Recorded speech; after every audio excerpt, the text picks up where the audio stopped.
But என்னதான் தன்னுடைய கணவர் இப்படி பொய் சொல்லி இருந்தாலுமே அது எல்லாத்தையுமே அட்ஜஸ்ட் பண்ணிக்கிட்டு தான் ஹர்ஷிதா அவங்க கூட தொடர்ந்து வாழ ஆரம்பிக்கிறாங்க. தொடர்ந்து அவங்களுமே வேலைக்கு போய்கிட்டு வீட்டு வேலைகள்லாம் பார்த்துக்கிட்டு இவனுக்கு உண்டான பணிவிடைகள்லாம் பண்ணிக்கிட்டு தான் அந்த வீட்டுல வாழ ஆரம்பிக்கிறாங்க. ஆனா நாட்கள் நகர சரியா யூகேக்கு போன ஒரு மாசத்திலேயே அந்த பொண்ணுக்கு பலவிதமான டொமஸ்டிக் வயலன்ஸ் எல்லாம் நடக்க ஆரம்பிக்க போகுது.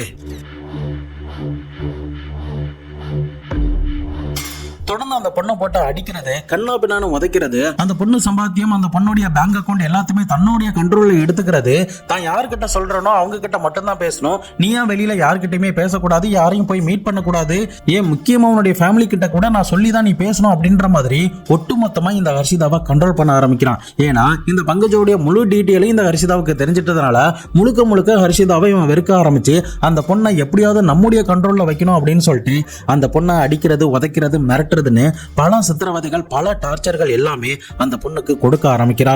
இந்த டார்ச்சர் சித்திரவதைகள்ல எந்த அளவுக்கு போயிருக்குன்னா அந்த பொண்ணை நீ வேலைக்கு போக வேண்டாம், நீ இங்கே இரு அப்படின்னு ஹவுஸ் அரெஸ்ட் மாதிரி பண்ணி வச்சிருந்திருக்கா. யூகேலுமே அவங்களுக்கு வேற யாருமே தெரியாது, அவங்க வேலை பார்க்குற இடத்துல சில கொலிக்ஸ் மட்டும் தான் தெரியுங்கிறதுனால அவங்க கிட்ட தான் அப்பப்ப இவங்க கான்டாக்ட் பண்ணி பேசுவாங்க.